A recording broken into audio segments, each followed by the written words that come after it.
cek seluruh presiden yang ada di dunia ini, sekarang ini nggak ada yang sekuat Bapak Prabowo Subianto.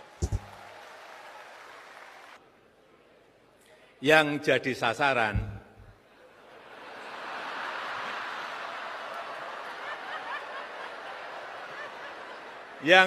sasaran adalah Jokowi. Karena saking kuatnya Bapak Presiden Prabowo Subianto. Dikit-dikit yang salah Jokowi, dikit-dikit yang salah Jokowi, dikit-dikit yang salah Jokowi. Coba sekali-sekali nyalain Pak Prabowo. Nggak berani. Wah, teringat zaman Pak Jokowi ketika memimpin Republik Indonesia, banyak sebenarnya kemajuan yang telah dicapai ya oleh Pak Jokowi. Dari mula dia menjabat sebagai Presiden Republik Indonesia, dari segi pembangunan jalan-jalan sampailah di Timor Leste turut dibangunkan, tempat yang paling jauh ya boleh dicapai oleh Pak Presiden Jokowi ketika itu. Dan yang akhir peninggalan Pak Presiden Jokowi adalah IKN.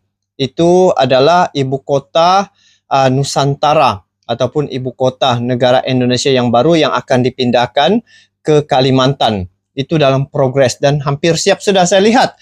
Dan berkaitan dengan Pak Prabowo Subianto, kalau dikatakan tadi Presiden Republik Indonesia ke-7 yaitu Pak Joko Widodo mengatakan Presiden Prabowo Subianto memiliki dukungan yang sangat kuat. Jadi apa yang saya lihat memang benar ya, Pak Prabowo Subianto baru-baru ini dia mengundang Presiden Turki, yaitu negara superpower, datang ke Indonesia. Di situ saya melihat hubungan yang baik dan Presiden Turki sampai menyanyi ya di samping Pak Prabowo Subianto. Jadi intinya di sini bila melihat dalam era kepemimpinan Pak Prabowo Subianto ini, dari segi ketegasan ya, Indonesia sekarang ini berada satu di landasan yang betul. Dan ini adalah kesinambungan daripada presiden-presiden yang sebelumnya. Dan yang terlihat sekarang dari segi bagaimana Indonesia dibawa ke pimpinan oleh Pak Prabowo Subianto, dia membuat hilirisasi dan ketegasan Pak Prabowo Subianto di peringkat internasional cukup tegas ya dalam memberi keputusan untuk kepentingan negara Indonesia. Baru-baru ini telah heboh apabila Pak Prabowo Subianto menghentikan ekspor gas dari Indonesia ke negara-negara lain untuk kegunaan rakyat Indonesia. Kalau dilihat dari segi jumlah penduduk Indonesia hampir 300 juta jiwa. Kalau Indonesia tidak mengekspor ke luar negara bahan-bahan mentah, itu sudah mencukupi ya daripada jumlah penduduknya sejak untuk membeli barang-barang itu ataupun dijual kepada penduduk tempatan saja sudah memadai. Sebab jumlah penduduk Republik Indonesia ini memang cukup ramai. Dan kita lihat bagaimana sambutan yang dilakukan oleh Pak Prabowo Subianto terhadap Presiden Turki Erdogan. Yuk kita sambung.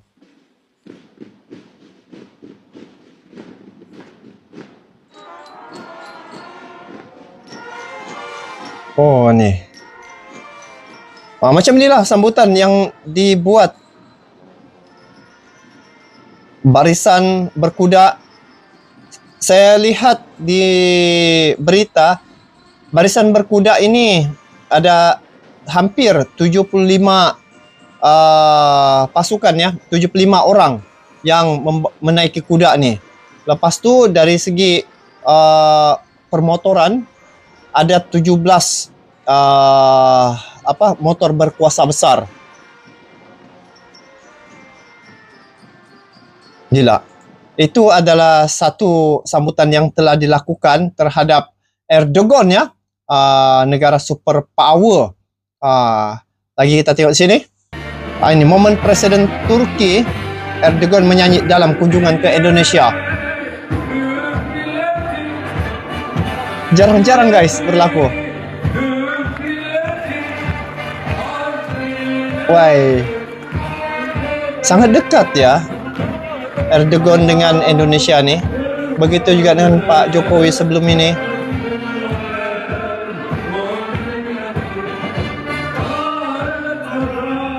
Wah, ini menunjukkan bahwa sangat dekat ya hubungan Indonesia dan juga Turki. Bila melihat bagaimana Erdogan menyaksikan sambutan yang dilakukan terhadap dirinya, ini menunjukkan bahwa kesungguhan Indonesia nih dalam melakukan persahabatan negara-negara serantau ini akan memberi kesan yang cukup positif.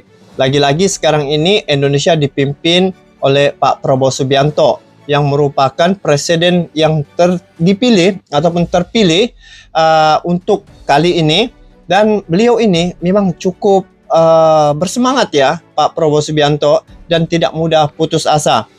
Buktinya apabila yang saya lihat ada 2 kali sudah Pak Prabowo Subianto ini sebelum dia menjadi presiden, ada 2 kali dia menantang Pak Jokowi ataupun sama-sama menjadi calon ya Presiden Republik Indonesia. Dua pencalonan itu dia kalah. Tetapi apa yang telah berlaku? Pak Jokowi membawa Pak Prabowo Subianto ini masuk dalam kabinetnya, dan di situ wujud kesepahaman, kerjasama. Akhirnya Pak Prabowo dilantik menjadi Menteri Pertahanan. Nah, disinilah terlihat bagaimana dari segi kekuatan pertahanan Republik Indonesia yang cukup tangguh ya. Hari ini di Asia Tenggara, Indonesia berada ranking yang pertama dari segi kekuatan militernya. Dan hari ini bila melihat bagaimana Pak Prabowo Subianto ketika berpidato di luar negara memang cukup lantang ya, dan memang berapi-api. Lagipun Pak Prabowo Subianto dia tidak ada takutnya ya terhadap pemimpin-pemimpin negara yang lain. Dia berbicara dengan hormat dan juga berfakta. Apa-apa perkara yang dia nyatakan itu adalah kebenaran. Dia tidak menyelindungi sesuatu perkara. Contoh seperti pembelaan ke atas Palestina. Seterusnya untuk tidak mengekspor bahan-bahan mentah ke luar negara. Dia sendiri nyatakan ini adalah keperluan untuk negaranya sendiri, untuk membangunkan negaranya sendiri. Dan kalau dia melakukan hal itu, di sini dia dapat melihat, dan saya juga memerhatikan apa yang dia lakukan ini. Salah satunya adalah di sini kita dapat menilai negara-negara mana yang kebergantungannya pada Indonesia. Jadi kalau Indonesia stop sejak bahan-bahan mentah, ada beberapa negara di Uni Eropa memang sudah jadi huru-hara guys. Karena apa? Ketiadaan bahan mentah, karena Indonesia telah stop ekspor bahan mentah itu ke negara Uni Eropa. Jadi kekuatan Indonesia di sini apabila mempunyai sumber daya alam yang cukup banyak. Dan inilah satu keistimewaan di Indonesia nih, walaupun terdapat pelbagai jenis etnik, suku, bangsa, tetapi kehidupan di Indonesia memang cukup makmur, aman, damai, dan keramahan yang ditunjukkan oleh masyarakat Indonesia nih. Siapapun yang datang ke Indonesia pasti akan terkesan dengan sambutan yang telah dilakukan terhadap orang luar itu. Jadi ini adalah satu bentuk keunikan yang terdapat di Indonesia. Dan apa yang menarik juga berkait dengan perkara-perkara yang berlaku kebelakangan ini, Indonesia antara negara yang telah menyumbang ya keperluan bahan mentah itu kepada negara-negara tetangga. Jadi sumber itu ada pada Indonesia. Jadi adanya negara Indonesia ini sebenarnya memberi satu pelengkap kepada negara-negara yang ada di Asia Tenggara ini. Dan bila Indonesia tiada, agak-agaknya lah guys, apa yang akan berlaku sekiranya negara Indonesia itu tidak ada, ataupun dia stop semua bahan mentahnya itu untuk diekspor ke luar negara. Pasti akan banyak perkara-perkara yang menjadi kekurangan pada negara-negara sekitar di Asia Tenggara ini khususnya. Dan bukan saja itu, Uni Eropa juga banyak bergantung kepada Indonesia dari segi pemilikan sumber daya alamnya. Jadi guys, apapun Pak Prabowo merupakan salah satu sosok yang sangat berwibawa. Sungguh pun dia selalu mendapat hujatannya, ada sebahagian yang menghujat, tetapi kali ini dia tidak lagi ada orang berani menghujat.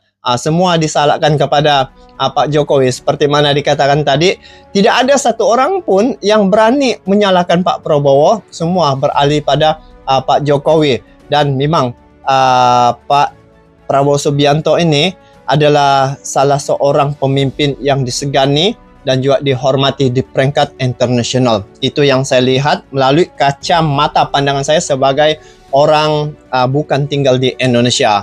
Apapun, semoga hubungan baik antara Malaysia dan Indonesia ini kekal aman, damai, makmur, dan sentiasa dapat menjalinkan hubungan yang baik tanpa ada sebarang unsur-unsur yang boleh menyebabkan keretakan sesama negara kita ini. Sebab banyak mata-mata yang memandang tentang Asia Tenggara ini. Apabila bersatu, kekuatan pasti akan muncul. Itulah yang ditakuti oleh negara-negara barat apabila Asia Tenggara ini akan bersatu, akan mewujudkan satu kekuatan baru sekiranya tidak ada unsur-unsur luar yang mempengaruhi beberapa negara yang ada di Asia Tenggara ini. Begitulah kira-kiranya guys. Jadi itu saja untuk kali ini. Kita bertemu lagi guys di video akan datang. Sampai jumpa lagi. Assalamualaikum warahmatullahi wabarakatuh.